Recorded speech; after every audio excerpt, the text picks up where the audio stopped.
Megan R. Kelly. That's funny.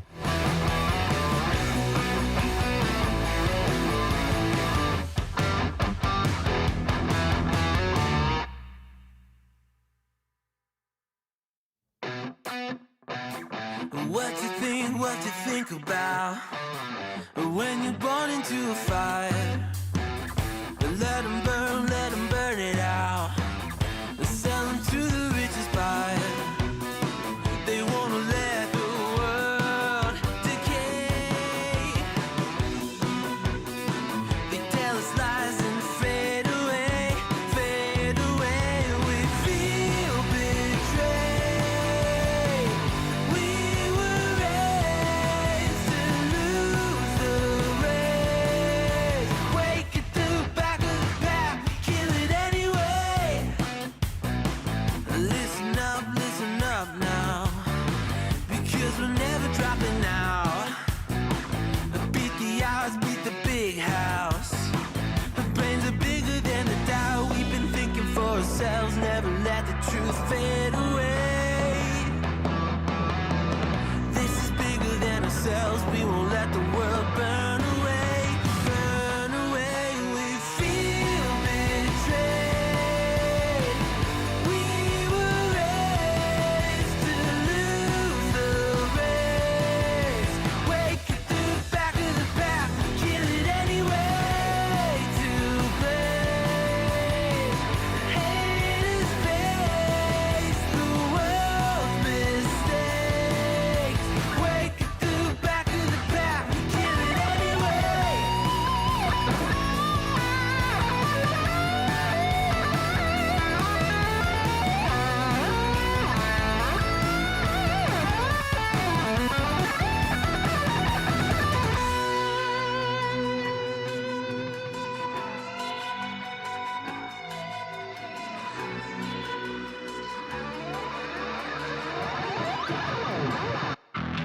And we feel betrayed. We were raised to lose the race. Wake at the back of the pack, kill it anyway. To blame, haters face the world's mistakes. Wake at the back of the pack, kill it anyway.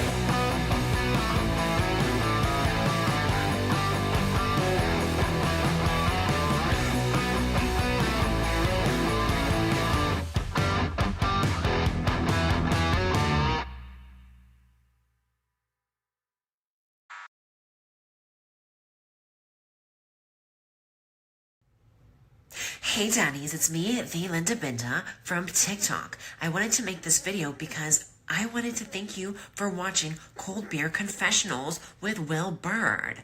I think that's just incredible. I've watched a few episodes and I'm just like very intrigued. But you know what I'm most intrigued in is Big Daddy's meat stick. I heard that it's very thick, like a good old German sausage. You know, Linda and her coochie loves that. Oh, never mind. Let's not go there. Anyways, I hope you have a good show and enjoy it as you can. There's a lot of weird things that go on, especially when it comes from the realm of Linda Bindaland. So, enjoy the show. Thanks for watching. Peace out. Oh, welcome everybody. I am Will Bird, and this is the Cold Beer Confessional. Thank you for joining us. What's up? What's happening? The picture on the background is unrelated to any story that may or may not have come out in the last couple of days. It is it's fucking crazy, dude. It's crazy, right? And MAGA has already fallen in line and started defending pedophiles. Like someone mentioned Megyn Kelly, but even hold on, let me see if I got this one pulled up or not.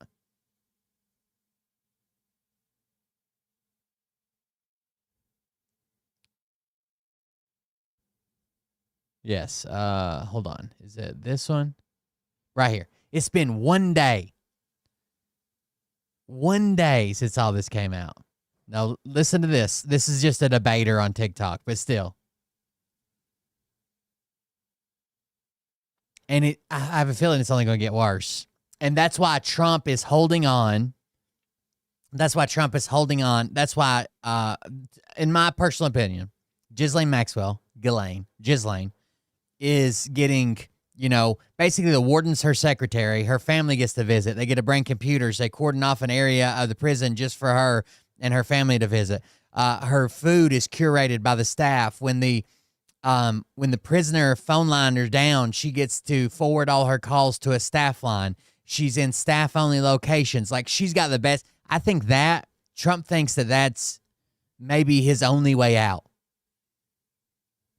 When everything comes out, he thinks he can go to Ghislaine Maxwell and say, well, you need that pardon, right? So you need to tell everybody I didn't do anything. None of this is real, that all these emails were just jokes, and for a fact that it was a lie, all this stuff. I still don't think it's going to save him, but that's what he thinks maybe. And yeah, and she's at a prison that she shouldn't even be allowed to go to. She had to have a waiver because we don't let people that commit crimes against children into these super low security prisons. She had to have a waiver for it. Anyways, check this out. One day. It has been one day since the Democrats released those 3 emails. And this is what we have. So this is Dean debating someone, right, on TikTok. And let's see what their argument is. Are you asking me why it's wrong to rape children? Yeah, I need you to tell me why it is wrong in your eyes to rape children. To do that. Yes. Do you need me to repeat it? Can you not hear me? Holy shit. Do you have too many cocks in your ears, or what's up? That is another thing. You're right. I should have said that as well. It's already happened once where one prisoner somehow got a message to the press and said, this is the special treatment she's getting. Suddenly they were transferred. To a stricter security prison. And it seems like the prisoners know this. If you speak out about all the special treatment that Ghislaine Maxwell's getting, Ghislaine, I like calling her Ghislaine, but Ghislaine Maxwell's getting, you will be transferred to a heavier, more thorough security prison, right? A higher security prison. Is that too hard of a question? Wrong. This guy's name is Based Mega M Fur. You can mute me with the background noise if you want. I'm ready to hear your answer.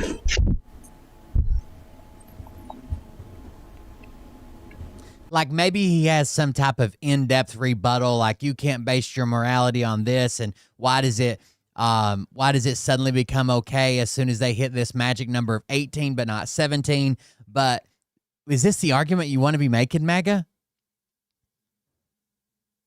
Is that the MAGA argument? Is that the argument they have to make now if you want to stay pro-Trump?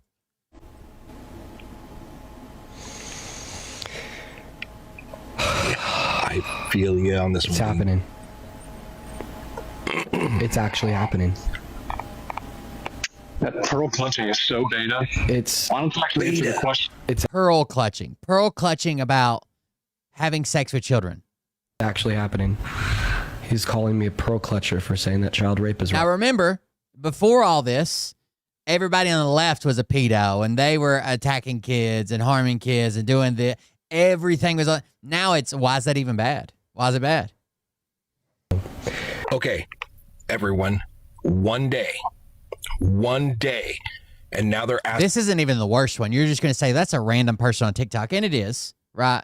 It's a random MAGA person on TikTok. But wait till you see Megyn Kelly's response. Why? Oh, by the way, I got to pay the bills around here, okay? So consider supporting the show at buymeacoffee.com/coldbeer. Buymeacoffee.com/coldbeer. Child raping is bad. But it's not a cult. Sick motherfuckers. If you still support Trump at this point, you either are a child rapist or you're protecting a child rapist. Period. There was also someone made an argument that like, oh, well, you really think that Trump did something with with girls and underage women and blah, blah, blah. Why didn't he come out till he wanted to run for president? You know, he's got claims going all the way back to the 70s, right? Like way the fuck back. It didn't just come out in 2016. That's a lie. But here is Megyn Kelly, and she's like a pillar in the MAGA community and on the right. Here's her response. Let me see. There's one these are longer than the other one. Let me get the longer one. This one. As for Epstein, I've said this before, but just as a reminder, I do know somebody very, very close to this case who is in a position to know virtually everything. Not everything, but virtually everything. And this person has told me from the start, years and years ago, that Jeffrey Epstein, in this person's view, was not a pedophile. This is this person's view, who was there for a lot of this, but that he was into the barely legal type. Like he liked 15-year-old girls.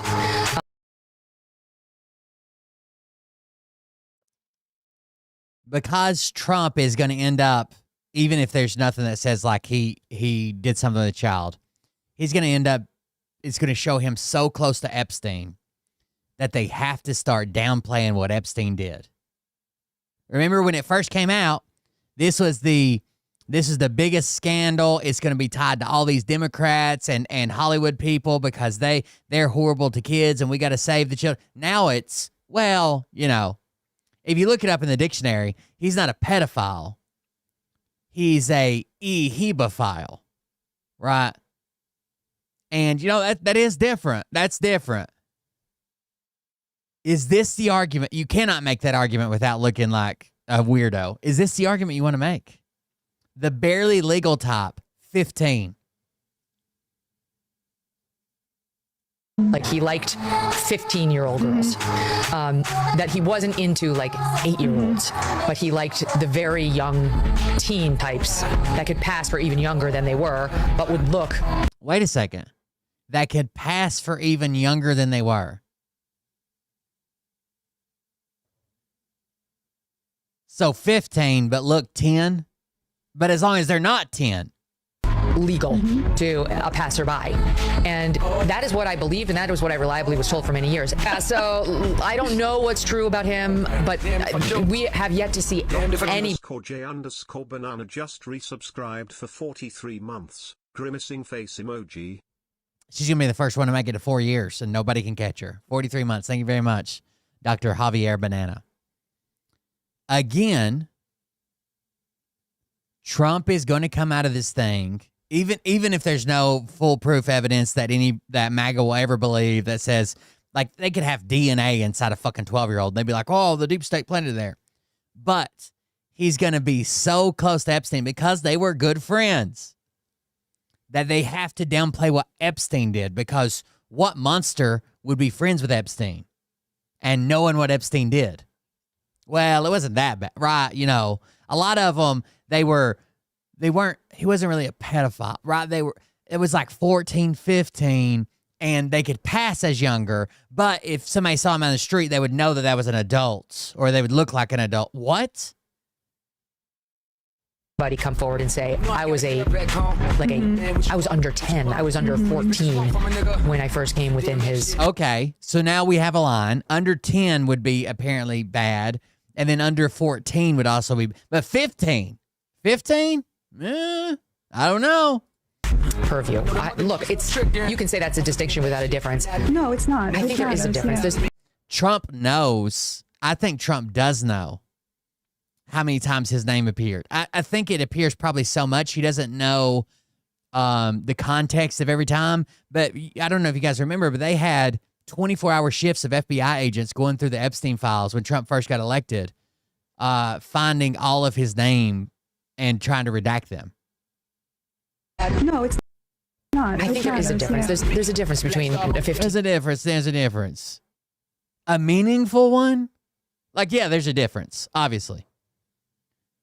Enough to make this argument? Year-old and a 5-year-old.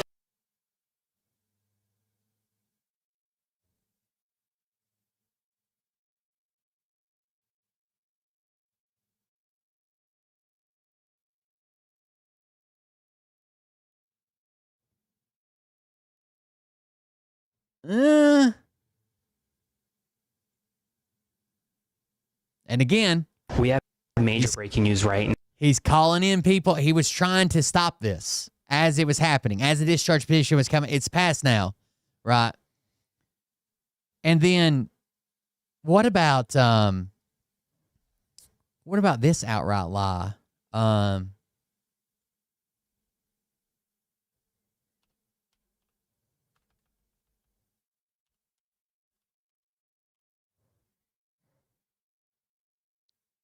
This guy comes out and just lies. Watch this. Why go to all this trouble now? Yeah, it's such a good question because, this is a symbolic vote at the end of the day. Why go to all this trouble Oh, wait. now? That's not it.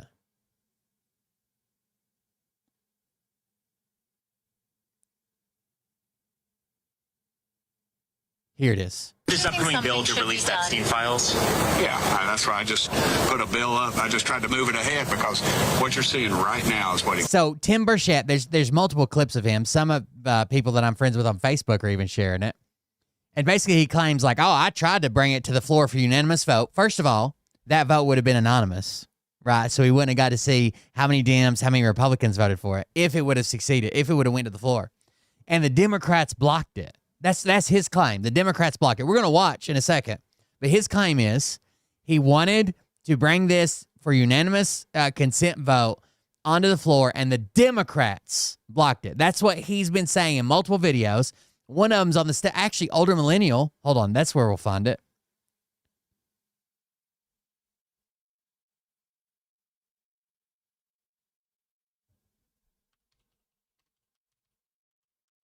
Older millennial is literally fucking, he cannot exist in the same space as truth. Like it's wild.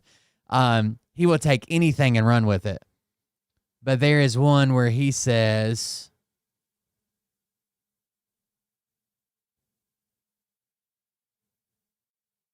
he has the clip. Let me see if I can find it. All right, so update on my prior video about the... If I'm losing the fight... Guys, look, I don't care how much you fucking like her. Candace Owens is apparently... Your best... I've had many guys say Obama didn't deport. I failed math in school, but New York Times. Where is So his clip? Republican Congressman Tim... Here it is. Just tried... Here it is. Now listen to what he says, and then we're going to watch the video. By the way, this is all live streamed. So Republican Congressman Tim Burchett just tried to release the Epstein files, and Democrats wouldn't let him. Hey everybody, Tim Burchett just left the House floor, and I tried to do... So we've seen him say this in multiple videos already. So this one's during the day, and the one we were just watching was at night, right? UC unanimous consent of try to get the Epstein files, get it straight to the floor, just to cut out all this nonsense, and and the Democrats blocked it, oddly enough. Now here they've had it for 4 years, and they obviously if there's something there about Trump, they would have released it, and now they're all no, let's get it out, let's get it out. Again, who did he say blocked it? The Democrats. There it is. Democrats block Rep. Tim Burchett's motion to bring, now this guy's from Tennessee, bring the Epstein files to an immediately House for a vote. Can you imagine that? They don't care. I just made a this is a quote. I just made a motion to bring it straight to the dadgum floor, and they blocked it. They blocked it. Well, I just made a motion to bring it straight to the dadgum floor, and they blocked it. They blocked it. So it's hard to tell. I don't know what he'll do, Dr. Javier. This is politics. It has nothing to do with what's doing what's right. In a ghillie suit. It's Washington, D.C. to a T. He just cut out all the bullshit. He got rid of the voting. So a couple things. That would have come to the floor, and the voting on it would have been anonymous. They would have just had numbers, okay? The way that process works, you wouldn't have seen how many Republicans, how many Democrats voted for it. You would have just had numbers. Rid of the worrying about redactions. He got rid of every issue that might hold up this actually being brought to the floor. He just said, hey, let's do it through unanimous consent. We can all agree that we want these files released. The Republicans and the Democrats have all said they want the files released, but the Democrats blocked it. I wonder why. So Republican Congressman Tim Burchett. All right, there you go. They have to vote on it. So the discharge position went through, so that means it has to be read on the House floor, and they have to take a vote. on the House side. Then it goes to the Senate. Anyways, so that's what that older millennial's claiming it. Tim Burchett's claiming it in multiple clips. People are sharing it on Facebook that Tim Burchett wanted to bring this, right? He wanted to bring this to the floor, and the Democrats wouldn't let him. The Democrats blocked it, right? The Democrats blocked it. That's what they said. Let's see. Oh boy, do I have a treat for you today. I'm not going to present just one silly goose to you today. No. I have two of the internet's silly. Does Tim Burchett not know that this is all live streamed? Of geese. And the cherry on top is that one of them is a U.S. congressman. Just blatantly lying. Let's get into it. So Republican Congressman Tim Burchett just tried to release the Epstein files, and Democrats wouldn't let him. Hey everybody, Tim Burchett just left the House floor, and I tried to do a UC unanimous consent of try to get the Epstein files, get it straight to the floor, just to cut out all this nonsense, and and the Democrats blocked it, oddly enough. He just cut out all the bullshit. He got rid of the voting. He got rid of the worrying about redactions. He got rid of every issue that might hold up this actually being brought to the floor. He just said, hey, let's do it through unanimous consent. But the Democrats blocked it. Is that true? That's crazy. The Democrats, the people that have been saying release them, with very few Republican support, was suddenly like, no, we don't want them released now. Okay, so this is a prime example of somebody lying and somebody else being aggressively allergic to information. Now, unfortunately for Congressman Silly Goose, before he made that video where he decided to get on and lie to the American people, it must have slipped his mind that the goings-on the House floor are televised. They're filmed. We can go and watch the proceedings on any given day in the House and see what happened. So let's go see if what he says happened actually happened. Gentleman from Tennessee, rise. All right, the gentleman from Tennessee, rise. That's Tim Burchett, right?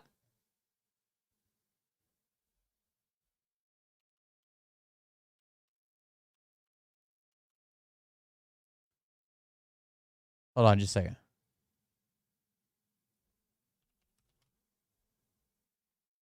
And that guy speaking right there is Steve Womack. Now, Steve Womack, also a Republican, okay? So Steve Womack says, will the gentleman from Tennessee please rise? So Tim Burchett is going to have his chance to talk. Let's listen in. Mr. Speaker, I ask unanimous consent that the Committee on the Judiciary be discharged from further consideration of H.R. 4405 and ask for its immediate consideration in the House. Okay, so he asked that the committee just release this, let's put it to the floor, and let's vote on it right now. So that part's true. He did ask for unanimous consent, vote right now. Take it out of the committee, put it right here, and let's vote on it. And then his own party, this guy, Steve Womack, who is acting speaker currently, okay, a Republican, says what? Under guidelines consistently issued by successive speakers, as recorded in Section 956 of the House Rules and Manual, the chair is constrained not to entertain the request unless it has been cleared by the bipartisan floor and committee leaderships. He said you can't do that unless it's been cleared by the floor and both party leaderships. You have to go do that before you could even request this.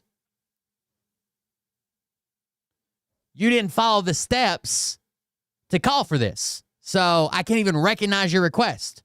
That's a Republican telling him that. So it was a procedural problem. The issue hadn't been cleared by the committee leaderships and therefore was not subject to unanimous consent vote. So he's like, sorry, there's nothing I can do. But wait, there's more. Now this is about 30 seconds later. I just cut it for the sake of the video length. Burchett rises again, requesting a parliamentary inquiry. Gentleman from Tennessee. So he comes up and asks, like, hey, well, I want an inquiry into why we can't do this. Recognition. Parliamentary inquiry, Mr. Speaker. We Republicans are requesting this unanimous consent. Are Democrats objecting to this request? Chair. We Republicans are requesting this. Are the Democrats the ones saying no? Reminds a gentleman from Tennessee that as indicated by Section 956 of the House Rules and Manual, it is not a proper parliamentary inquiry to ask the chair to indicate which side of the aisle has failed under the Speaker's guidelines to clear a unanimous consent request, as was. So the guy tells him, well, no, I'm not gonna say that, but you just didn't do it right. So that was fancy congressional speak for, no, you knucklehead, we can't do it. It's a procedural issue. It's a parliamentary issue that you can't do it. It's against the... Considering that there was no Democrats Zero Democrats in this entire interaction. How the fuck does he come out and say, well, I wanted to vote on it, but the Democrats shot it down? There were exactly 2 Republicans involved in this entire exchange. Rules. So when Congressman Burchett says the Democrats blocked the motion of unanimous consent, the only thing I can think of is that he's blaming that one Democrat who was presiding over the House floor, the guy with the gavel who said, sorry, we can't do it. He's using that one Democrat and saying that all Democrats blocked it. But who was that Democrat with the gavel that said, sorry, we can't do it? Oh, that's right. It's Republican Steve Womack of Arkansas. So, to recap.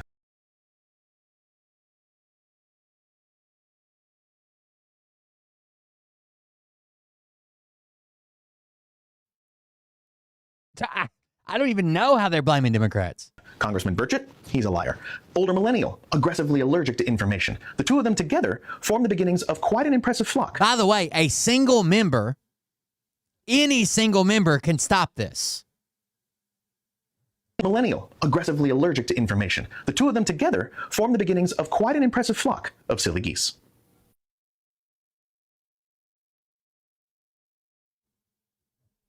So just to recap, Burchett attempted to bring the bill straight to the floor, but the request was not entertained by the chair. Who was the chair? Steve Womack.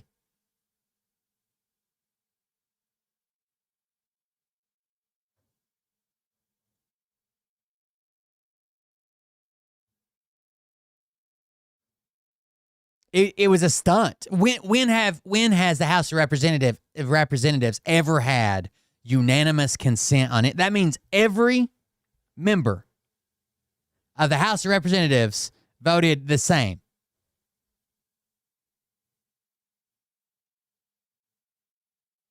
This is a stunt. The discharge petition is already through.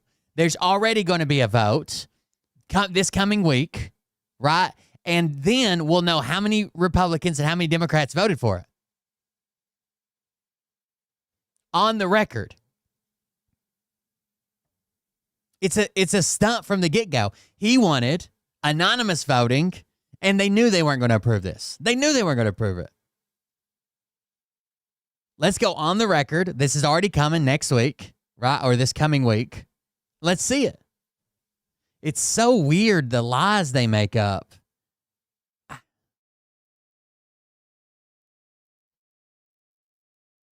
Oh, that's good.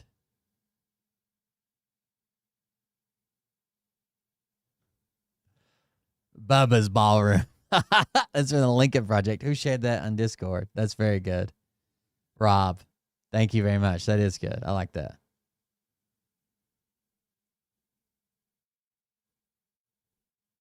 Let me open this link. If you don't know, some of the emails said that Putin had pictures of Trump blowing Bubba, and Bubba was the code name they were using for Bill Clinton at the time.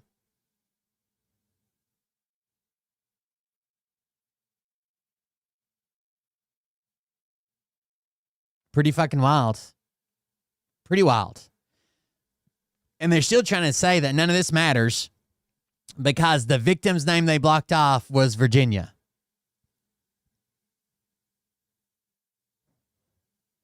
As if that makes any of this better.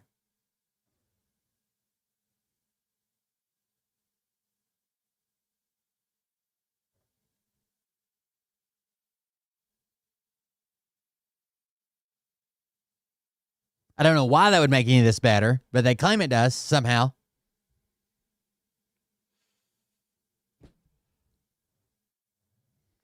What is that guy's name? There is a guy. Hold on, let me see if I can find this video.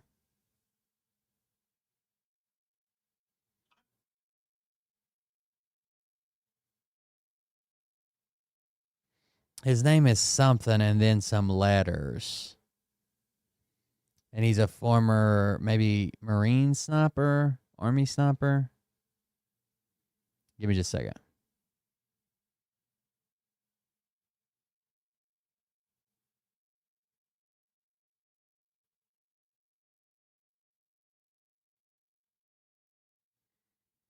There it is. CFH Unfiltered.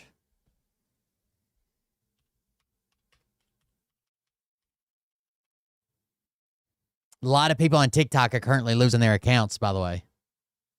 You can decide why, but some news broke, people started talking about it, and suddenly a lot of people are losing their accounts.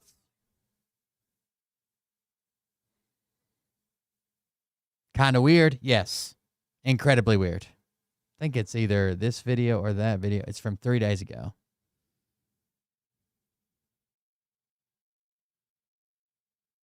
Let's see. Is this one it?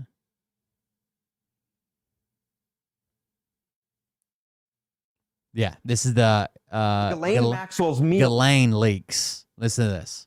Ghislaine Maxwell's meals are customized and prepared by federal prison camp staff, and then they are personally hand-delivered to herself. Miss Maxwell is allowed to arrange private meetings with visitors, including members of her family, which the warden personally arranges for her. And then they cordon off an area of the prison so that she can have it to herself with her family. And her guests are permitted to bring in computers into the prison. It sounds like I'm making this shit up, man. When the phones go down at the prison, Ghislaine Maxwell is allowed to have her calls relayed to her through staff telephone. She is essentially using the prison warden, Mr. Hall, as her personal secretary. When Ghislaine Maxwell wants to exercise, she gets the entire prison exercise area to herself. And she's also allowed to use staff-only areas. And inmates in her prison are being threatened that if they talk to the press about this fucking pampered-ass treatment, that they're going to be transferred to a maximum security prison, which has already happened one time. So while all of this pampering is going on, she is getting ready to ask Donald Trump for a pardon, which he has not ruled out. He has specifically said that that is not off the table. This administration. Why can't he just come out and say, no, we're not giving her a pardon? She did horrible things with children. She groomed them and got them and brought them to this monster. No, he's never put it off the table. Well, you know, I could. He has specifically said that that is not off the table. This administration, they're gangsters. They're creating a mafia state. And Ghislaine Maxwell, she's a made man. And Trump is going to take care of her. That's why I am going to Washington, D.C. on November 20th to the 22nd for the Remove the Regime rally. I am not being paid to go to D.C. So if you cannot go and you want to donate to help me offset the personal cost, I would be incredibly grateful. You can go to this link in the link tree in my bio and buy me a coffee. As always, there is absolutely no pressure to donate. I'm honored to go on your behalf and represent 850,000 of my followers. Thank you for this opportunity. I really hope that I... By the way, some of her emails were leaked, and between her and her lawyer, and the emails come out, and there's a whistleblower and blah, blah, blah, and all this stuff. That no one seems to be mad about the treatment. No one in the administration seems to be mad about the treatment she's getting, but they're firing prison employees left and right. I think Trump knows he has to keep her happy just in case everything comes out, it's as bad as he thinks it may be, and then this is his golden ticket, right? Well, he thinks that. I don't think it makes a difference. She's a convicted goddamn sex trafficker. I don't give a fuck what she's got to say. But Trump thinks, oh, well, she can just tell everybody I'm innocent.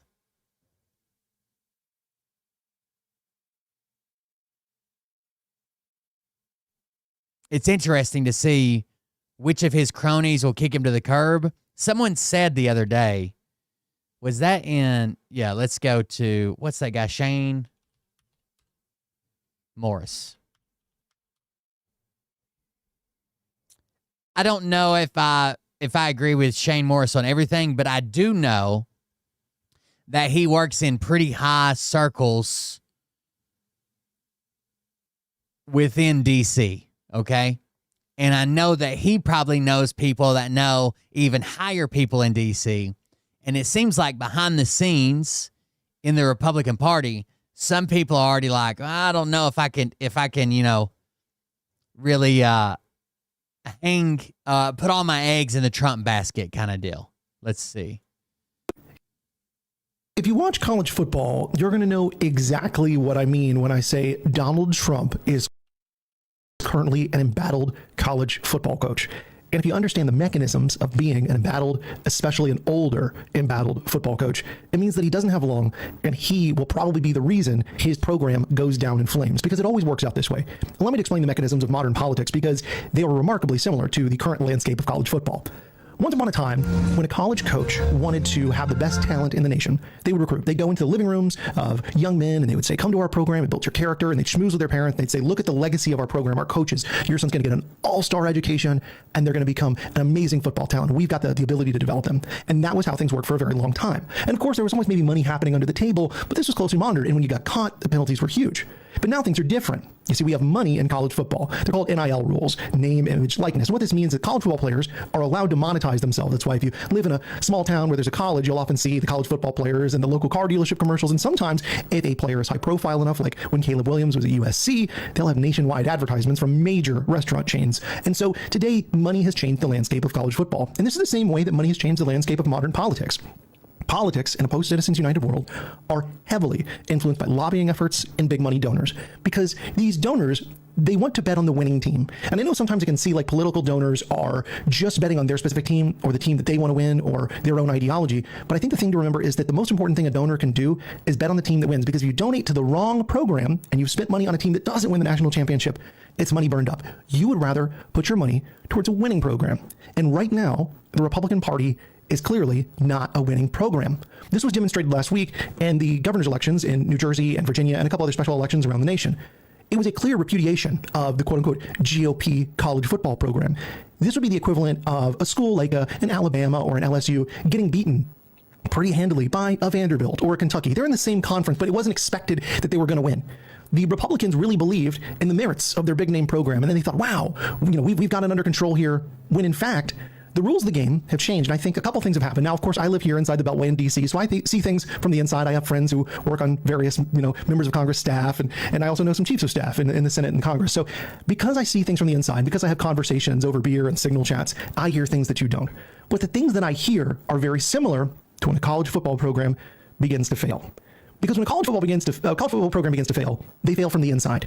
You start hearing the whispers among the donors first, and then the coaches. When they stop supporting the head coach, the figurehead, that's when things start falling apart. And I know people who work on Republican staffs, and these people are now telling me, wait a minute, we've lost our confidence in this. Because the most important thing you need to understand is that the future coaches, when you think about the future head coaches, well, these are members of Congress, these are members of the Senate. In the very same way that the future head football coaches in college football are assistant coaches or coaches at other schools.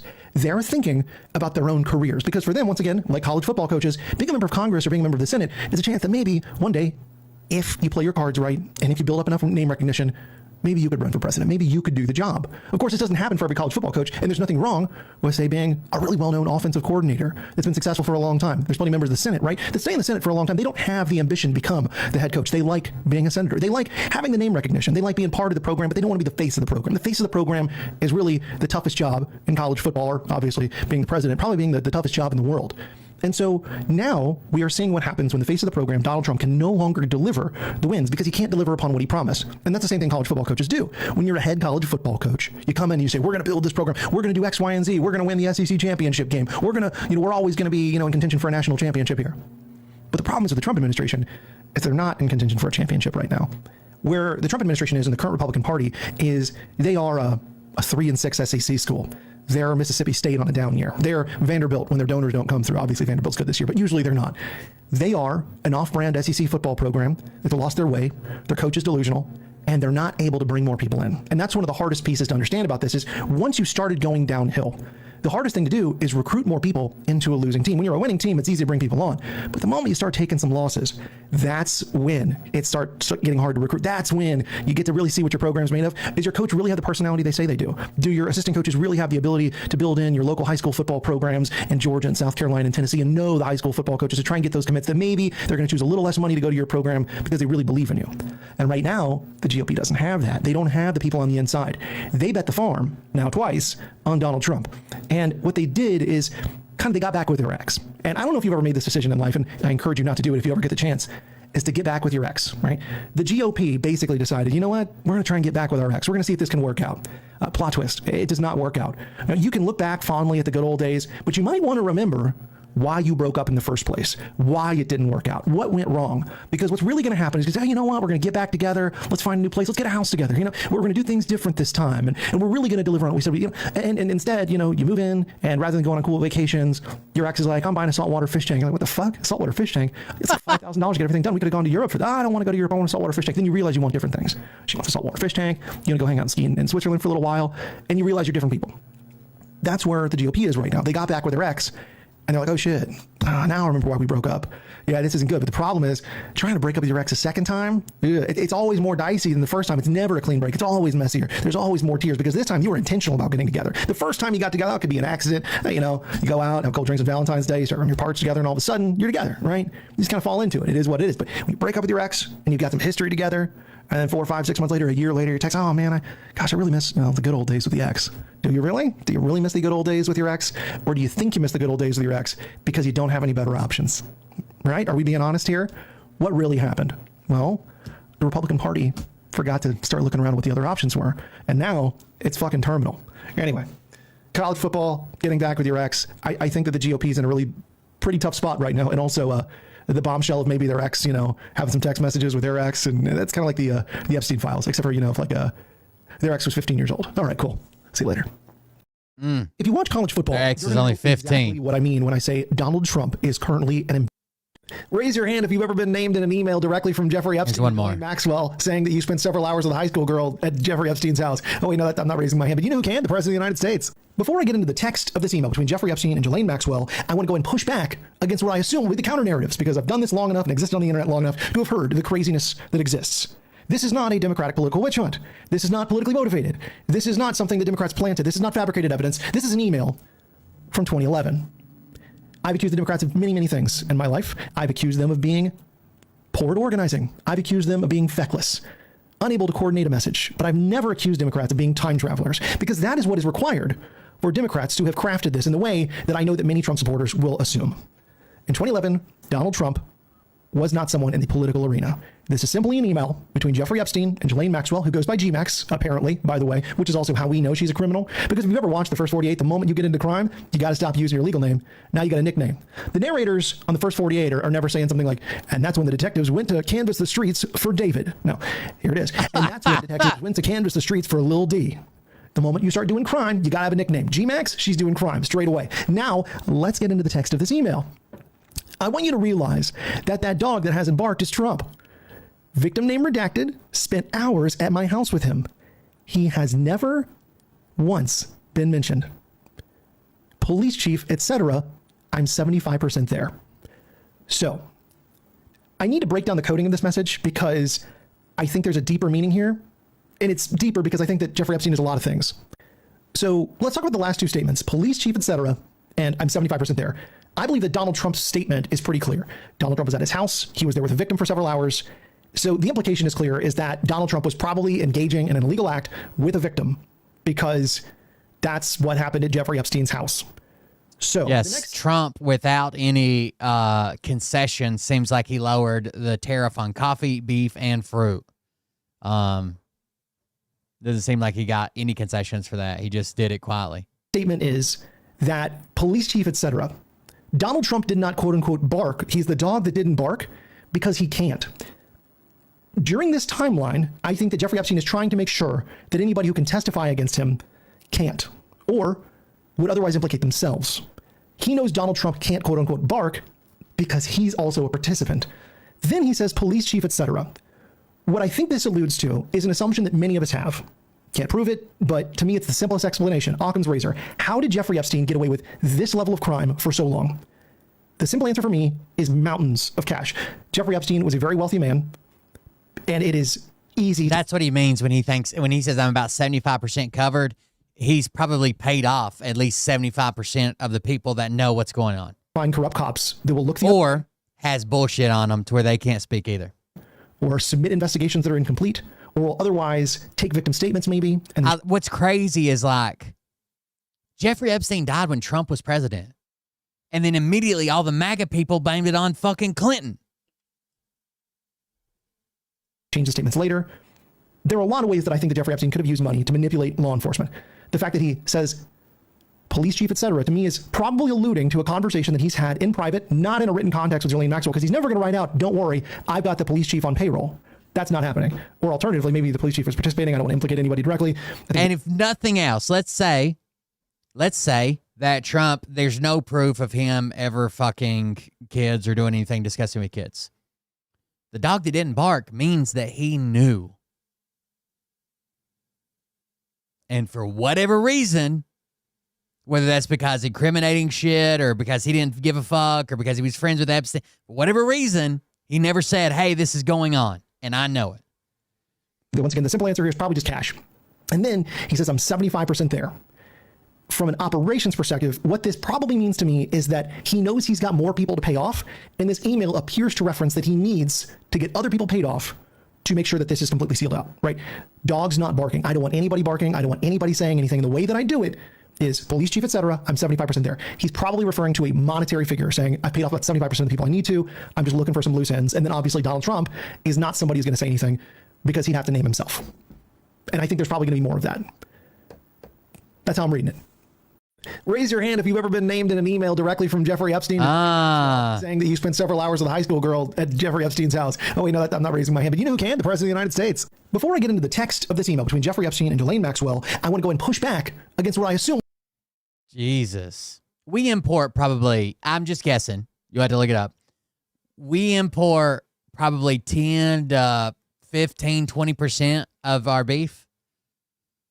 There was an idiot the other day that was trying to figure out, it was like a meme about how many burgers McDonald's sells versus how many cows that people don't realize how many cows are on the fucking planet, dude, for meat production. Like, they're like, there's no way you'd have to have this many cows. First of all, their math was fucking wrong. Second of all, yeah, we have a shit ton of fucking cows constantly. But that's neither here nor there. It's just wild, the extremes. Oh, I have to quit. Somebody remind me at 12:30. I have to quit at 12:30. I got to be ready to pick Liam up at a little bit after 1. Where do we want to go to now? We have some Russian. Imagine how terrifying it must be to be a Ukrainian or a Russian soldier right now. Check out this. These are Russians.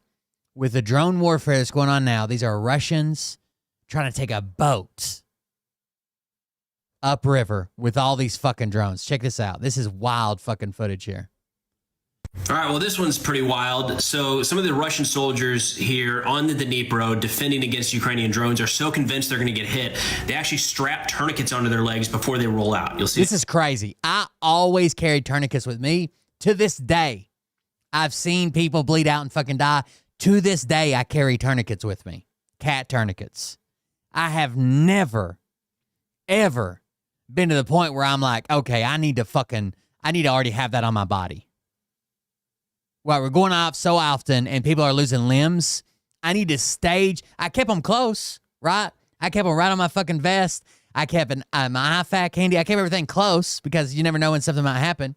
But never once did I start putting them on my arms and on high up on my leg, like into my groin, because it's that big a fucking issue. I need somebody just to be able to fucking pull the strap and twist it.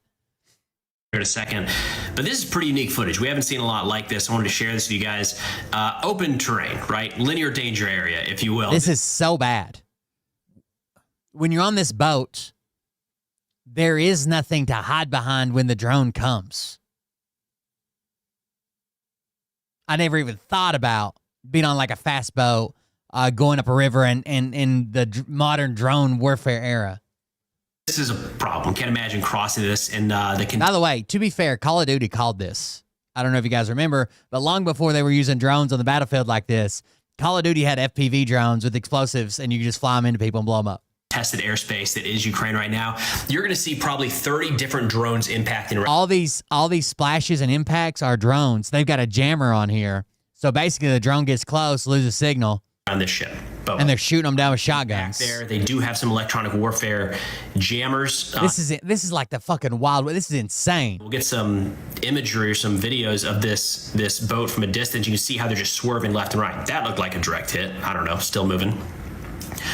So there's drones on. We'll get some when they zoom out videos of this boat from boom, right there. That's an explosion right on top of that fucking boat. You see how boom. That's got to be so fucking close. Swerving left and right. That looked like a direct hit. I don't know, still moving. So there's drones falling just to the side of this boat, and that's just that high pitched whine. Not even specifically from drones, but just a motor turning the electric motor turning incredible high RPMs for the rest of their lives. They'll be fucked the same way I am when the fucking trash man comes and empties the dumpster. likely due to the electronic warfare jammers. A lot of shotguns. Come back to that. So the way that these jammers work is that they so many fucking generally shotguns. speaking, sever the signal between a drone and the operator within a certain distance. So call it 50, 100, maybe 200 meters when they're really powerful. So a drone can spot the target, come in and start its attack, and then might lose signal for the final guidance adjustments for the operator, which is why you're seeing a lot of these drones here look like they're about to hit the boat and then just fall to the side. So those are most likely, there's one there, most likely drone. Holy shit, that was crazy. Hold on. So those are look like they're about to hit the boat and then just look, that's a drone right there chasing them. Little dot, here it comes. That's a drone. Look how close it gets. See it coming in? See that dot? That's it. That's just like my fucking drone. Hold on, I'll zoom in for you guys if you're watching on your phone. That's it, dude. That is so fucking close.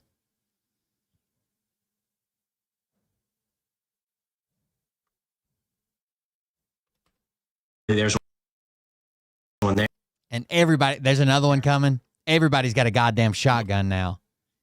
Everybody's carrying their primary, their sidearm, a unit weapon, like if you got something for tanks or fucking aircraft or whatever, and then whatever you're carrying, mortars and a shotgun on top. Everybody's got a fucking shotgun. And a shotgun isn't even guaranteed to take it out, right? Sometimes shotgun pellets will go straight through. You know, it's carbon fiber. Depending on how big, the further you get away from the shotgun, the bigger the basically BB spread, right? And you need them dense enough to where they can cut something in half or sever a wire or get lucky or hit a flight control or something. That is getting too fucking close. Drones that are jammed. In terms of there's the tourniquets right there. You guys ready to? They have the tourniquets already on their fucking thighs, already on their shoulders, like ready to go. All you'd have to do, I'm assuming that the strap is semi-tight, but you could pull the strap a little bit further and then windage knob the fuck out of it, stop the bleeding. Go. He knows what he's getting into here. So in terms of shotguns shooting these things down, it's better than nothing, but this is kind of, people are expecting more out of this than is reasonable in modern warfare. So God damn, did you see that drone?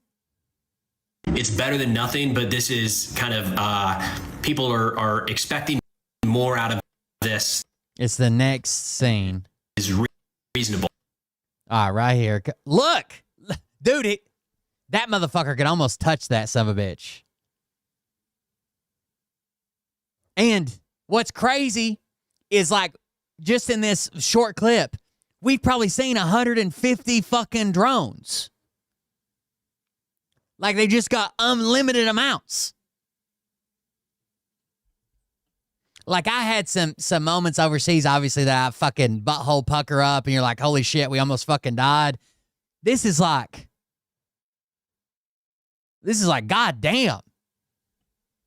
I'd rather have somebody shooting at me from a distance than I would fucking just drones coming from goddamn everywhere.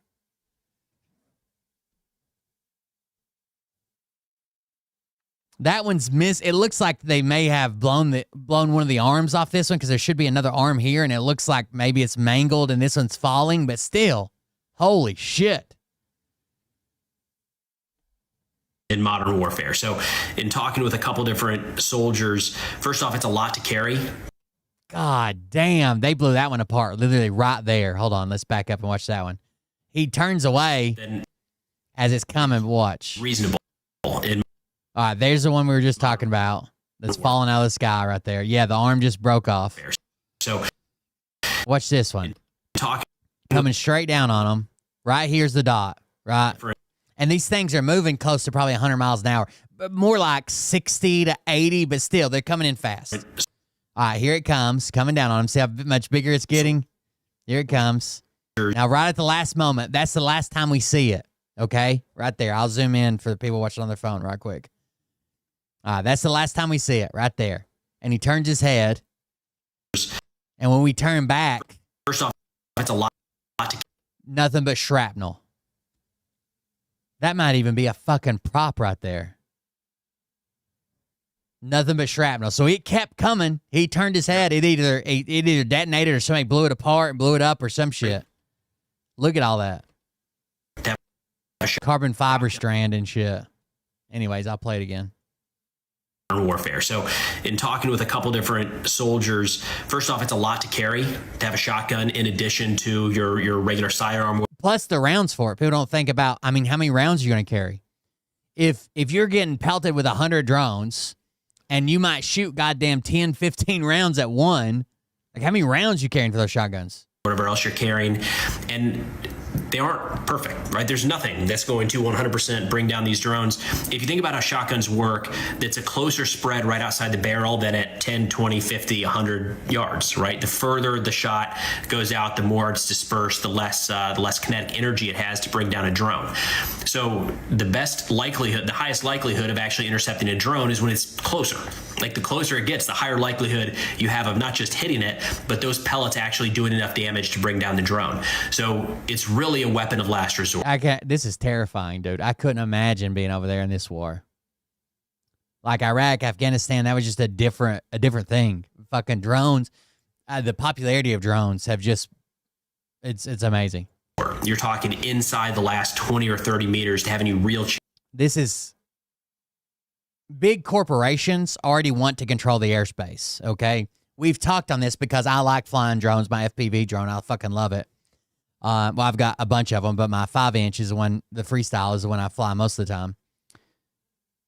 Companies already want to control that airspace. Companies already want, the drone market to themselves. There's already been these restrictions and these ID tags and this, that, and the other, and digital tracking they want. This is bad for the drone industry. Like if you just like to play with them.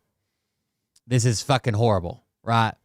Because the U.S. is looking at this thinking, holy shit, how many drones we already have? Anybody can buy one of these or throw it together or buy one pre-made. And then what? What can they strap to it? How fast can it go? What's the range on it? This, that, and the other. Then you have the remote ID thing, which is supposedly, if you follow the law, which I always do, if you have a drone, I think it's over like 200. Hold on. Let me make sure. I don't want to lie to you. But I do follow the law. I follow this law specifically. I'm in full compliance with this law, and don't ever say I'm not. Under 250 grams. So if you have a small drone, it's pretty small to be under 250 grams. If you get above 250 grams, you're supposed to have basically a remote ID transponder on your drone. To where, when this system is implemented, which it currently is, police are supposed to be able to pull up. They see a drone. They can pull up. They can send a signal out to that drone and figure out who you are, where you took off from, what your phone number is, your contact information, and all that shit. Now, I completely comply with that law because who am I to break a law? But that sounds terrifying, and I would never do that if I had the choice. Fucking people following you around or steal your equipment, or I don't like that at all. But they're only going to get more restrictive. Chance of actually hitting the drone and the BBs being big enough and compressed enough in terms of their spread to do any damage. And a lot of times they're saying that some of these BBs will hit the drone and just keep right on flying. It's got to hit it in the right spot and have enough damage. Damn. That one right there got through. Now we are going to see some effective shoot downs of these drones. You'll see one here in a second detonate overhead. There we go.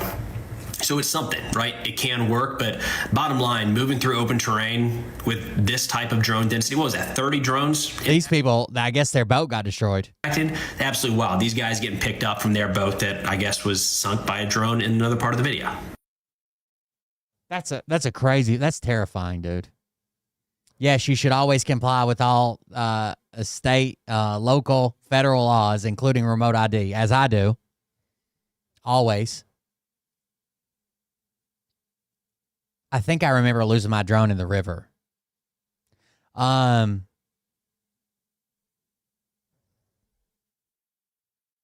here we go. Is this real?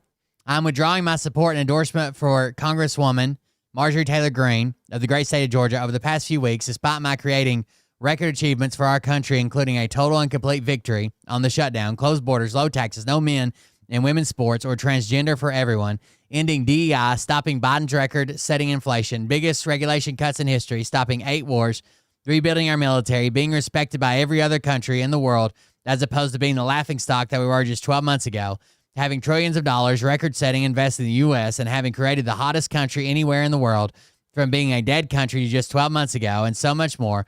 All I see is wacky Marjorie do is complain.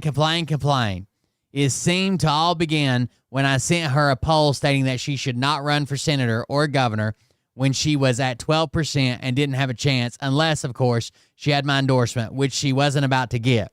She has told many people that she is upset that I don't return her phone calls anymore, but with the 219 congressmen and women, 53 U.S. senators, 24 cabinet members, almost 200 countries, and an otherwise normal life to lead, I can't take ranting lunatics calls every day. I understand that wonderful conservative people are thinking about primarying Marjorie in the District of Georgia, and they too are fed up with her and her antics. And if the right person runs, they will have my complete and unyielding support. She has gone far left. Marjorie Taylor Greene is far left. Or is it the fact that she wants the goddamn Epstein list out?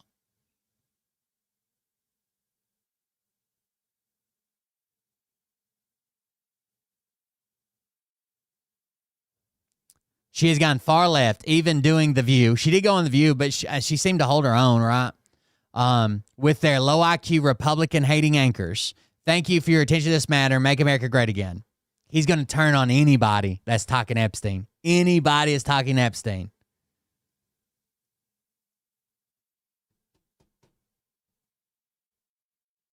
Yeah, she's probably further right than Trump. You're right.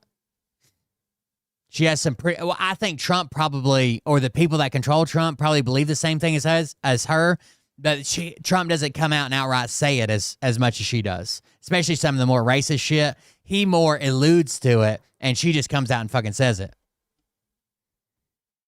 God damn. That's insane, dude.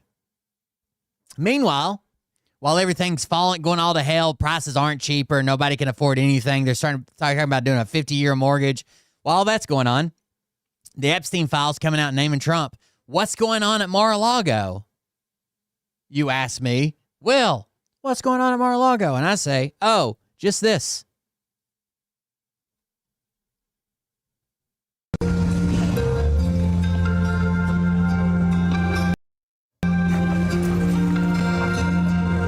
If tomorrow all the things were gone I'd work for all my life, and I had to start again with just my children. Atsuko, you guys know that Japan, when people weren't able to afford houses, I don't remember when, maybe the 80s, the 70s, 80s, that Japan started the generational mortgage, the 100-year mortgage. That was a Japanese thing, and it fucking destroyed your all's market, right?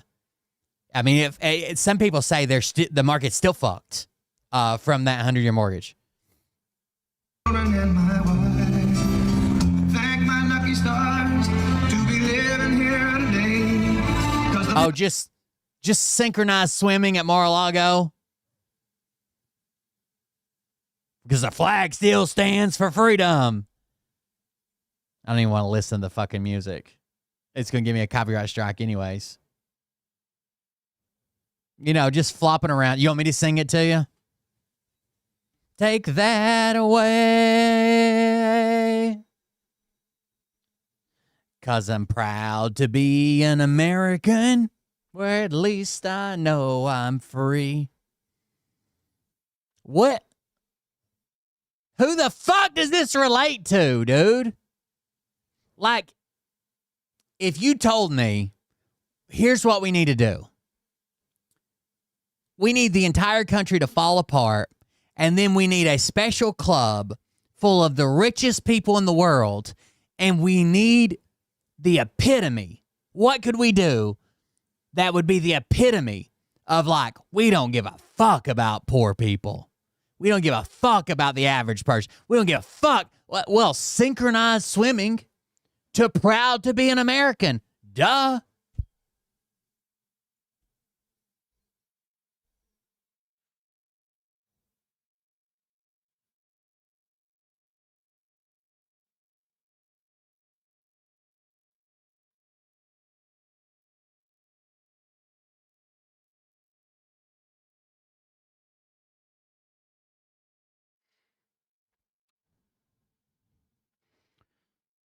A lot of people don't know this. The swimmer on the left is actually Barron Trump.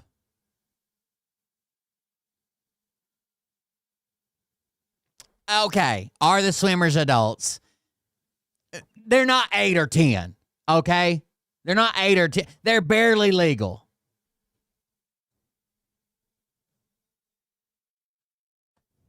Which is different, I think, right?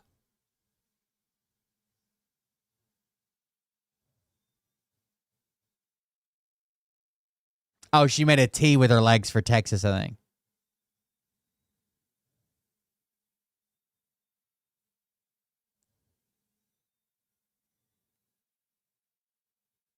Plus, it's awkward that there's just 2 of them.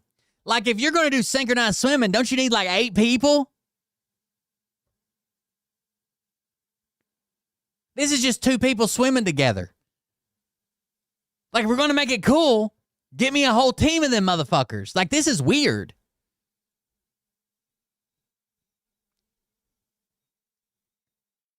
It looks cool when there's a bunch of them synchronized. When 2 people are synchronized, you're like, oh, yeah, that's close. When, like, there's 6, 8, 10 people synchronized, you're like, wow, how do they stay synchronized?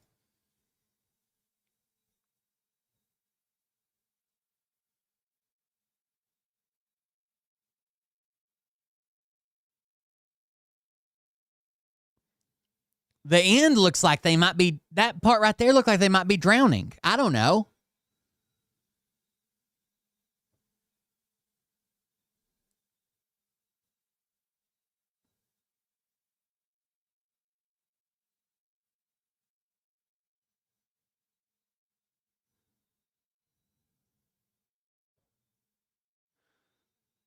Here it is. God bless the USA. The USA. Okay. Little blender action.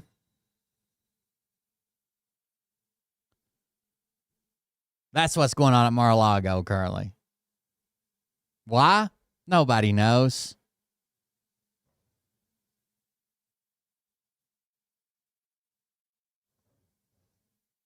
Talk about fucking out of touch, bro. I know what you're thinking, okay?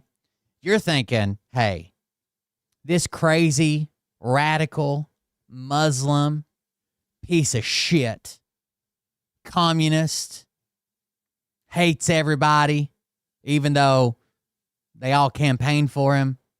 Some people said that he's going to attack trans people. Mom Donnie is going to ruin New York. Maybe you don't think that. Maybe you think the policies are going to be good for New York. I don't know. What do you think, chat? But I know who you're thinking. Here's who we need to hear from on this topic. The one person I need to hear from on this topic that I haven't heard from yet is John motherfucking Voight. Right? Isn't that what you guys were thinking? Like, where the fuck is John Voight right now? Actor John Voight. I need the play-by-play of what he fucking thinks is going on in New York City. Right the fuck now. Well, here it is. Oh, let me get some audio. I can hear it. You Take can't. down the city that never sleeps. The city of lights. The mayor that has taken over New York City is a Muslim that's going to take down the city. I swear to God, I thought John Voight died like 10 years ago until I saw this video. The mayor that has taken over New York City is a Muslim that's going to take down the city that never sleeps. The city of life's dreams. This city that our ancestors brought forth in prosperity and greatness and liberty. This city will turn into a forbidden place of darkness. The blood, sweat, and tears that the city of New York was built on will turn into a virtual refugee shelter for the radical Muslim ideology.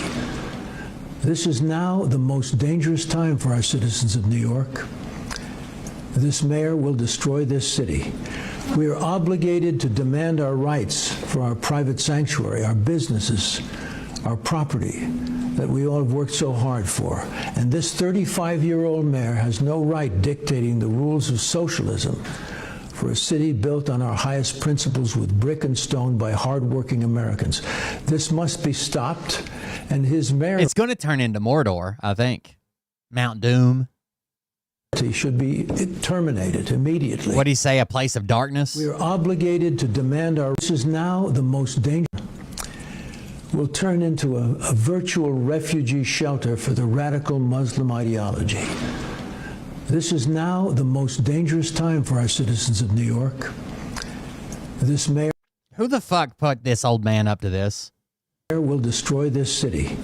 We are obligated to demand our rights for our... Even Mom Donnie pointed out that the billionaires from New York City spent way more money to try to defeat him than he was even going to tax them. Private sanctuary, our businesses, our property that we all have worked so hard for. And this 35-year-old mayor has no right dictating the rules of socialism for a city built on our highest principles with brick and stone by hardworking Americans. This must be stopped, and his mayoralty should be terminated immediately. Why? Because I hate him, and he's brown. What has he done to terminate? You realize he hasn't even taken office yet, right? You, the people of the greatest city, New York, are in danger of losing your city to this communist fool. We, the people, must stand for the greatest nation's purpose, the honor of our flag, the red, white, and blue, and for which it stands, one nation under God, and liberty and justice for all. This country, the United States of America, is the land... You forgot indivisible. You forgot that part. ...of our greatest achievement, the American dream. And we, the people, have put our trust in the president... I mean, the stuff he's saying, like, even if he was just like... Because the area he grew up, he's super anti-communist, right? Right? Because he was here for the Cold War and the Red Scare and all that shit. Because he's old as fuck. But, like, the racist shit he's saying, right? Under God, and liberty and justice for all. This country, the United States of America, is the land of our greatest achievement, the American dream. And we, the people, have put our trust in the President of the United States, Donald J. Trump. He and only he can stop this horror, as this Mayor Mamdani will try to destroy New York's wealth and turn it into a socialist crap city. Let this be a warning to the people. And may... Yeah, they're already trying to blame shit on Mamdani, but he won't even take office till January 1st. But they're already trying to blame like crime and this, and if any new fucking any new polls or numbers or anything come out that are bad, they're like, well, there you go, elect a communist. God bless. It doesn't even make fucking sense, but whatever. It is what it is. And then let's see, I got another video to show you. We're getting off politics for a second. John, our least favorite fighter in the world that calls himself the people's champ, and he is literally 0 wins and 1 loss, but somehow the champion. Well, another MMA fighter called him out, and they want to raise the fucking stakes. All right, John, this is cute and all, and whatever. Understand that I'm not Sam Alvin. This is Chris Curtis. Here's the deal. I'm not going to go back and forth. I'm not going to do all this. If you really want to try your luck I will make you this offer. We will meet up. We'll get in the cage and we'll close the door for 25 minutes.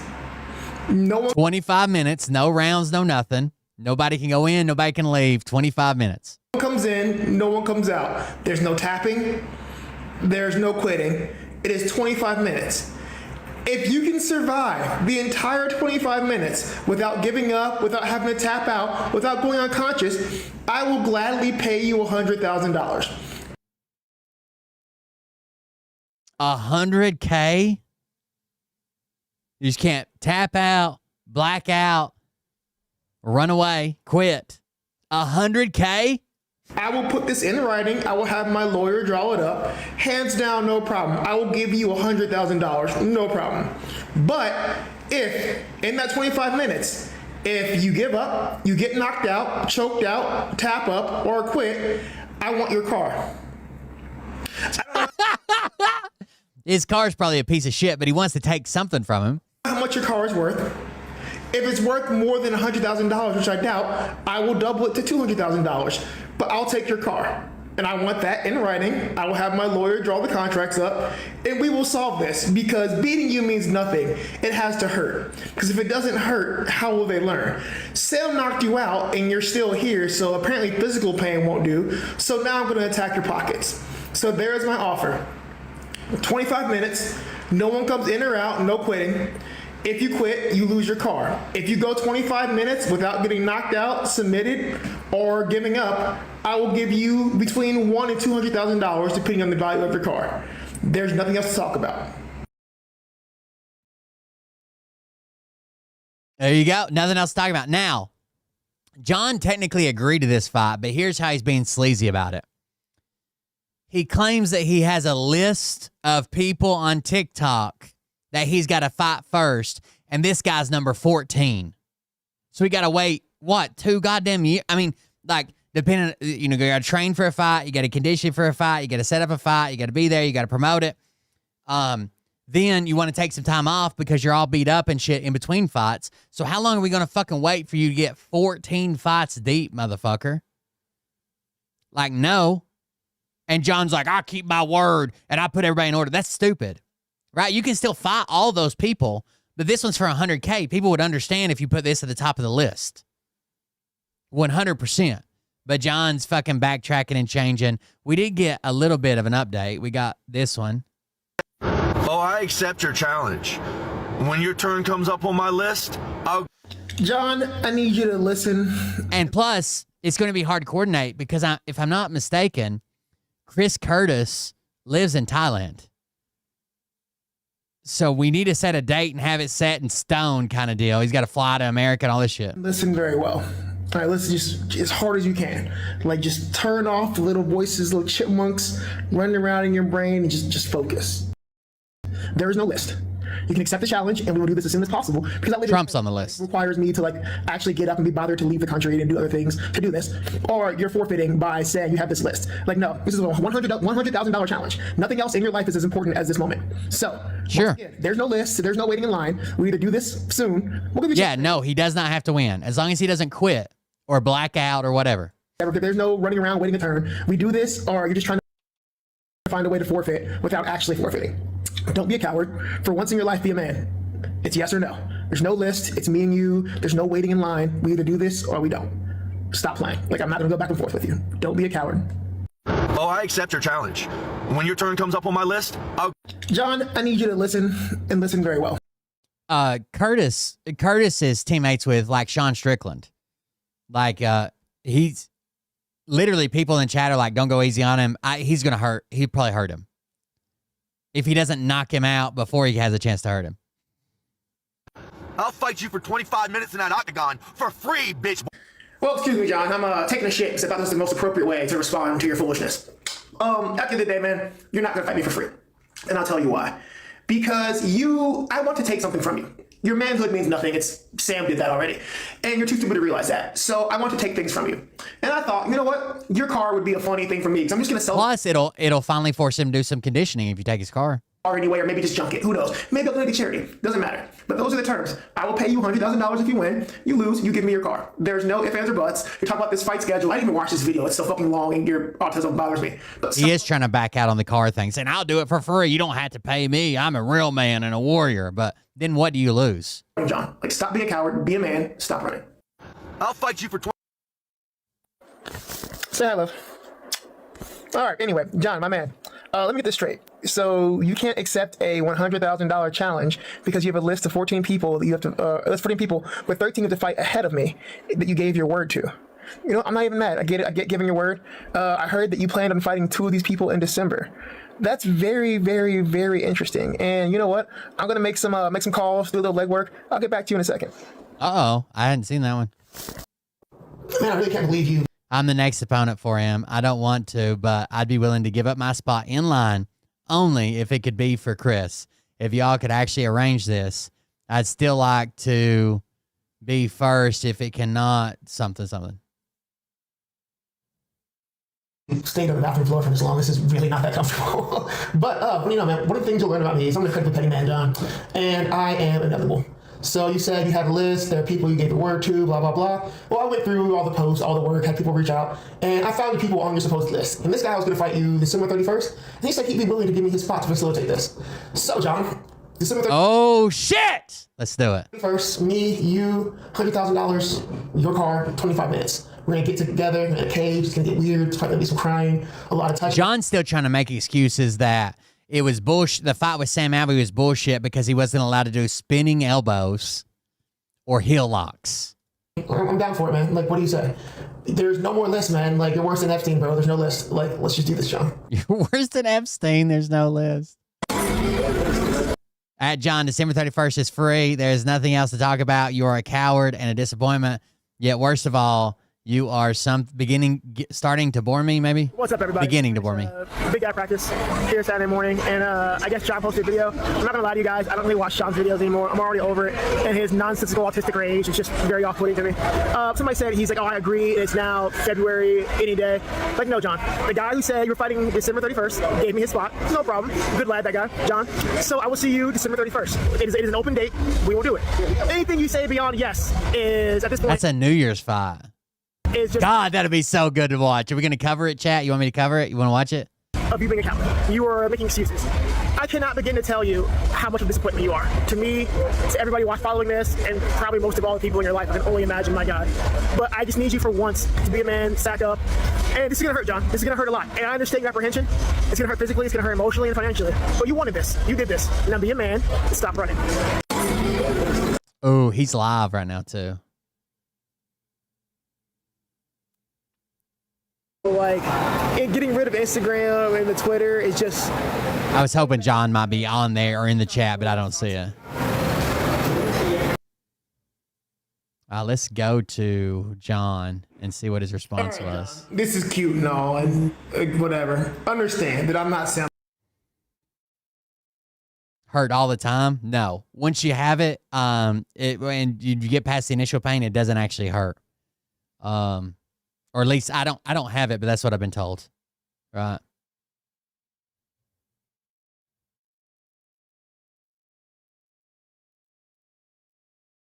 So he's got this guy, and it says December 31st, but that's the same guy, John Buckley, that gave up his spot. 6'2", 5'9", 250, 180, 73-inch reach, 68 reach, John Buckley. But that's the guy who gave up his spot in Las Vegas, Nevada. Jan, we want Chris Curtis, not this nobody. I thought you was fine, Curtis. Call out Strickland. He would definitely fight you. What if John says Chris can? What if they switch this on him and don't tell him? What if John thinks he's showing up to fight John Buckley and then Chris Curtis comes out? All right, listen here, Chris Curtis, okay? I'm gonna put this to you plain and simple, you lying coward bitch. John B is fighting. John B is fighting me on New Year's Eve, all right? He is not giving you his spot. I'm about to post the fight poster about fighting everything. John B is fighting. You're lying. You're lying to America. Everybody on TikTok in the world watching this, Chris Curtis is a liar. John B did not give up his spot to him. He is lying for clout. He is being dishonorable, and therefore I'll look you in your eyes and tell you you are a bitch. You are a coward, Chris Curtis. Chris Curtis, John B. did not give up his spot. Nor did I'm just going off the comments. I don't know that it actually happened, but February or any other answer than yes from you, we would do it in February, especially when I was generous enough to tell you to pick any fucking day, you coward-ass bitch. February, you pick your day. A guy with only one loss on his record is talking to Chris Curtis like this. I fight in San Antonio. God, he's going to make him so fucking mad. Chris Curtis might hurt him. Text. John B. did not back out. And guess what? I'm about to post a poster, the fight poster of me and him. Yeah. That's right, buddy. You're caught in a lie. You're caught in a dead fast fucking lie. You a bitch. I'm going to beat the fuck out of you. I'm going to make you say my name, bitch. I'm going to make you sing it. Mwah. You're finished, Chris Curtis. I'll fuck you up. You're a liar. You're the worst of the worst. And you're going to get everything. I mean, I saw the comment. Who is John Buckley? Let's see. Surely it's not this old guy, is it?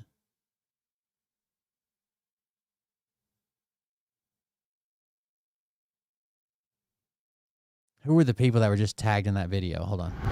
All right, listen here, Chris Curtis, okay? I'm going to put this to you plain and simple, you lying... Chris Curtis, Sam Malvey. ADHD solar guy. Who's that?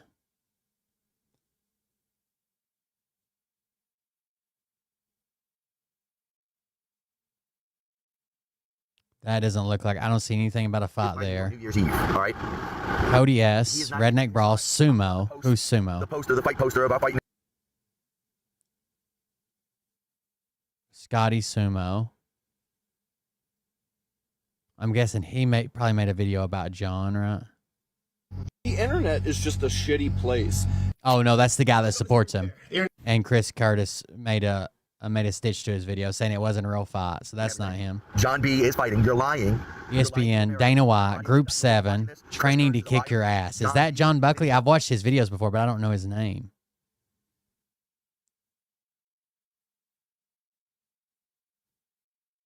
That must be John Buckley. I've seen it. His videos are funny. Hey, John, so I don't think you really get what's going on here. I'm not on anyone's list! I will never be on your fucking list! If you fight anyone before me, I will knock you out. I'll drag you to the fucking ground and I'll crush your throat! Hey, John, so I don't think you really get what's going on here. John, you're really starting to piss me the fuck off! I told you! I'm ready! I'm in San Antonio! John, you're really starting to piss me the fuck off! But he's saying San Antonio. I thought the fight said Vegas. I told you! Hey, John, just wondering if before that Sam Alvey rematch fight, if you'd like to, I don't know, get your fucking ass kicked back! Oh, shit. Oh, shit. He might fuck. He might really fuck up John. Oh, shit. Hey, John, just wondering. Okay. I mean, I want to see a professional fighter. I kind of want to. This is fucked up. I kind of want to see him hurt him, but whatever. Yeah, I don't know. Let's go. I had one more video I wanted to show you. I don't know. I'll stay on top of the fight talk, see when the fights are. I'll try to follow them. We'll try to cover them. So, we'll see. Before we go, I've got to get Liam soon. I got to hop off here at 12:30. I know my computer clock is fast. Yeah, we still got some time. Here we go. Cop aims gun at mom and 6-year-old who are just on a road trip. Imagine cops treating an innocent mom and her 6-year-old son like this. A 27. Look at this. Did you see that? They got ARs and shit out, and they got her on her knees with her kid in the back seat. A 27-year-old mom with a 6-year-old little boy safely buckled in the rear seat pulls into an... Why? Why, you ask? Because they got their own car, and they claimed they were following around an AirTag, an Apple AirTag. Arkansas gas station in a white Lincoln sedan. Suddenly, multiple police cars... She's in a MKS, and they were looking for an MKZ with an Apple AirTag in it. Speed towards her, slamming on their brakes. Officers jump out, aiming rifles and pistols at the mom as well as her innocent little boy. They are absolutely terrified. She's crying. Put your hands behind your back. Is there anybody else that you came out there in the store with? But as it turns out... Oh my God, you can hear the kid crying on the body cam. Police officers had the wrong car. They had the wrong suspect. And the worst thing about it was what these cops did after they realized their mistake. Welcome back to the Civil Rights Lawyer channel, where my mission is to protect and defend your constitutional rights by showing you all of the outrageous things that your government regularly does to people just like you. So if you share in that mission too, please comment, like, and share this footage so that what you see in this video doesn't happen again to somebody else. On July 12th of 2024, this 27-year-old mom, Peyton Malia, was driving through Fayetteville, Arkansas with her 6-year-old son in the backseat of her car. They stopped at a gas station called Casey's General Store to get some snacks. They were driving a white 2009 Lincoln MKS 4-door sedan with a valid Arkansas temporary tag, and she had done nothing wrong, not even a traffic violation. She wasn't a wanted person, she wasn't a fugitive, she wasn't driving a... Oh, she's not even moving. It looks like they stopped to get snacks and shit. That's a bug juice. Maybe she's got an energy drink and some type of bag of snacks. In car, she had done absolutely nothing wrong. So how and why did this end up happening? Apparently, these Arkansas state troopers were tracking an Apple AirTag, looking for a different but similar looking white 2013 Lincoln MKZ 4-door sedan. So a pretty similar looking car, but with visibly different styling, different badging, and a different VIN number. Who were they looking for? They had no idea. They were just tracking an AirTag, allegedly, that they knew was wholly unreliable as far as specific location data goes. And whose AirTag was it? We don't know. Maybe it was a stolen car, but it wasn't this car. Now, though, let us say According hello. to the lawsuit that was just filed against the Arkansas state troopers who were involved on behalf of Peyton Malia, these troopers actually had no idea who the suspect was they were looking for. All they knew was that they were looking for a Lincoln MKZ model sedan, not an MKS. So are you gonna go straight? Oh yeah. Just let me go straight there. By the way, does Lincoln still call their cars like Mark, like the MK stands for Mark, so it's a Mark Z or a Mark S, or do they actually, you say MKS, MKZ? Because they used to have like Lincoln Mark II or Lincoln Mark whatever. Anybody know? Shane, you and me want to go right and go in on that right side there? Are you want to go straight there, Randall? Yeah, I'm going to go straight. I'm going to go ahead and try to take it down there. And if he's there, we need to make sure he's in the car. Yes, we need somebody in the car. You just want to block the exits and shit? Holy shit, did you guys see the anhydrous ammonia leak in that hotel parking lot? And some idiot's just standing there recording it? Like, run, motherfucker, run. You're going to die, and it's going to be extremely painful. Make it all come exit in this gas station, the front door here, and then the one on the right. Do you want to shut down the parking lot though, or hope the car can't leave and nobody get out? Well, it just got to exit going to Neutral Drive and Wigton. Yeah. Right side here. Hey, don't do anything unless there's somebody in the car. Looks like there's a female like standing on the passenger side. Oh, is that it right there? I think so. Is that it right there? I think so.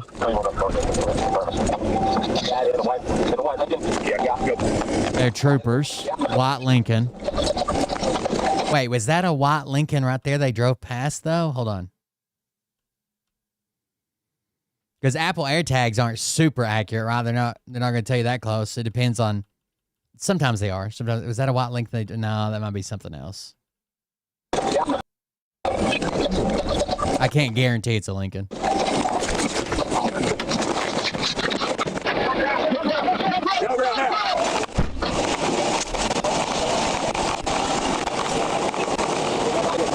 Insane, dude. Down on your face now. Put your hands behind your back. Is there anybody else that you came out there in the store with? So all of these tough guys are Arkansas state troopers. This one in particular, his name is Shane Alkire. You're about to see him walk up to the front driver's side of this vehicle and read the VIN number and thus realize that it's the wrong VIN number. So everything that you see after that point, these officers had actual knowledge. They know. They had just pulled over the wrong vehicle, as if it wasn't obvious enough. Hey,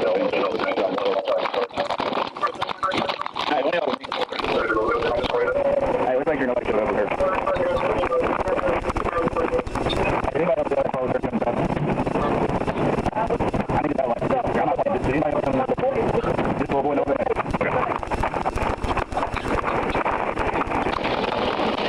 They already know it's the wrong car. Here, according to the lawsuit, his name is Randall Schwab. He is the one who put Peyton in handcuffs, and now he is the one, after everybody knows this is the wrong car, who takes way too long to remove the handcuffs off her. But here's the worst part. Instead of profusely and sincerely apologizing for their mistake, pointing guns at this innocent woman and her 6-year-old son, what does he do? Instead of sending her away... It's her fault for driving a car that looks kind of like the car that they couldn't find.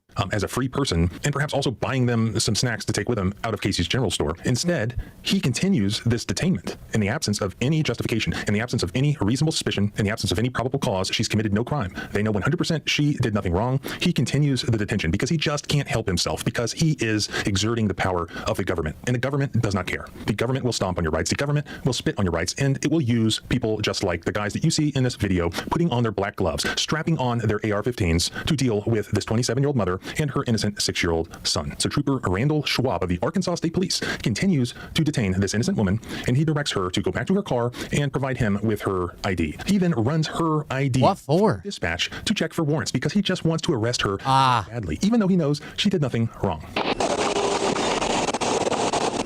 Better check her for warrants.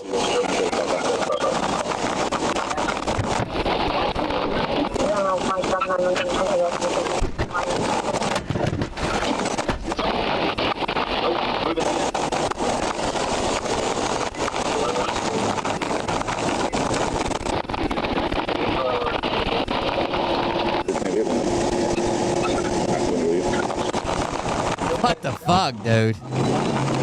Imagine that's your wife and kid.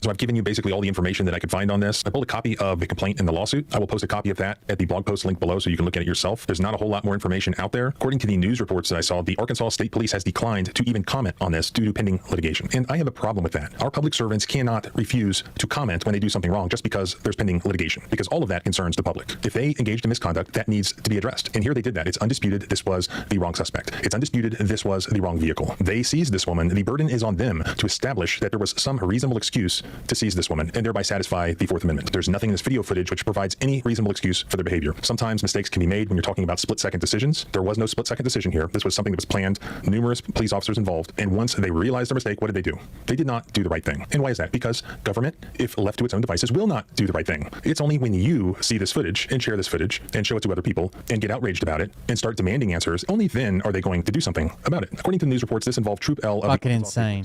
So I looked them up. This is actually the Troop. Yeah, anhydrous ammonia is so bad because when it gets in the lungs, when you breathe it in, it combines with water to make a corrosive agent in your lungs. Acid, right? It's like breathing in acid. Commander right here, his name is Captain Seth Pinner. And it expands like so much. Information that they advertise to the public. So if he is one of your public servants, perhaps you want to ask him, what the hell happened here? Has there been any accountability? Okay, pending litigation, have you paid the woman? Have you offered her money? Have you offered her compensation for what she should not have had to go through? Have you taken any steps? It's like 800, 900 times from liquid form to gas form. So like one drop expands like 900 times in gas form. To ensure that this is not going to happen again and possibly resulting in an innocent person tragically dying because these cops are too lazy or too stupid or whatever to do their job properly. Again, the only thing that government fears is negative public exposure. Government itself is the bad apple. Remember that. So help me spread that fact by subscribing both here and at the blog at thecivilrightslawyer.com. You can follow me on X at John Bryan ESQ. Remember, our rights don't end where. That's fucking wild. I'll try to show you the video for it. Here it is. Look at this. From a hotel, and the person on the hotel balcony, like, run. You will die. Run. We just have a huge cloud of guys coming out the west side of the Holiday Inn. This morning, the city of Weatherford, Oklahoma. All of this is death, dude. All of this is death. We used to haul it on the railroad, and they would share this story about this town. So like a train pulled into the siding, but didn't clear all the way in the siding. A siding is like where you can pass trains. So you like parallel tracks, and one of them kind of cuts off and you park in it so another train can pass. Well, the train pulled into the siding, but it was like 3 cars too long or some shit. And another train come by and clipped the last car and released anhydrous ammonia and basically like killed half this fucking town. And the stories and when you're in school to be a conductor, you sit there and listen to like the 911 calls and the dispatch and the news stories, and they play it to show you like how safe you have to be. Like, it is so fucking bad. Recovering from a life-threatening haze of toxic gas. Somebody suspect is leaking some sort of methane or gas onto the property. Rooms at this Holiday Inn Express quickly filling with a potentially deadly gas early Thursday. Guests and employees felt like there was nowhere to run. It just hit us like a ton of bricks, like the smell. And it's heavier, so it stays down low. Like, oh, fuck. And then all the air conditioners in your room are going to start pumping that shit into the room. The lobby's going to get run. Of ammonia that was so overpowering. Jerry, our Curio, was working the front desk. Even if you find out later, like, it was dry ice that just made a bit, like, what did you lose? Fucking run. When you see a cloud like this, run. she started to choke. I remember screaming, I can't breathe, what is happening, I can't breathe. Authorities say it started with an apparent equipment failure on this air gas tanker truck carrying anhydrous ammonia, a chemical used for farm fertilizer. Hotel employees say the driver of the truck had a reservation there that night. It's attacking your lungs, the moisture in your lungs. And so it's very, very dangerous. It combines with any moisture in your body and your lungs because you breathe it in, and it makes an acid in your lungs, and it'll turn your entire lung to a big scar, and you can't absorb any oxygen.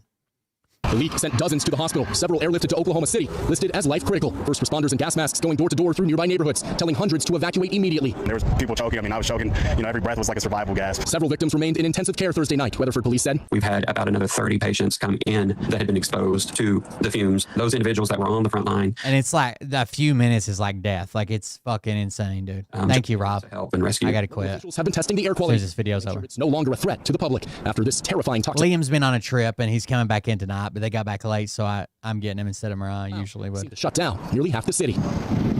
So that tanker is now off this hotel's property. A team from Airgas working through the night to clean that up. We are hearing from that company. They tell us that they're working with local authorities here, saying their top priority is the local community and the first responders. Laura. All right, Brian Chandler, thank you. Hey, thanks for watching. Don't forget you can catch the Today Show every morning on NBC or take Today. Thanks for remembering where we parked, Rob. Apple Podcast, Spotify, or wherever you. All right, guys, I'm out. If you see a cloud like this, run. Like, worst case scenario, it's something non-toxic like dry ice or something, that wouldn't bother you. Who cares? Who cares? Right? You're not going to sit there and choke to death with you and your kids and your family and everybody around you. Anyways, thank you guys for joining us. Thank you for being here. Please consider supporting the show. I got some bills to pay associated with the show. So please consider supporting the show at buymeacoffee.com/coldbeer. That's this website here. You can make a donation, leave a message. I'll read it the next time I'm live. Thank you guys for joining us. Thank you for being here. Subscribe on Twitch too. That's also basically a donation or bits. Have a good night. Thank you for joining us. I got to go get Liam, and I need to make some more. The guy who worked on the electrical at the campground, I don't know. I need to make some more content around that. I'm repairing it all now. Thank you guys for joining us. Thank you for being here. We'll see you right on the next one. Have a good night. Love you. See you. Bye.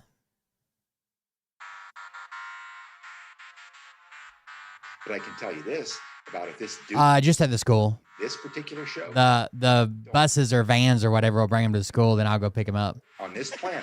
Take them home. Name and It's on my way home anyways. Who they are and telling the rest of the world who they are. You don't have the fork and balls. You don't have the balls. Okay, Scott. Here we go, I think I started some shit.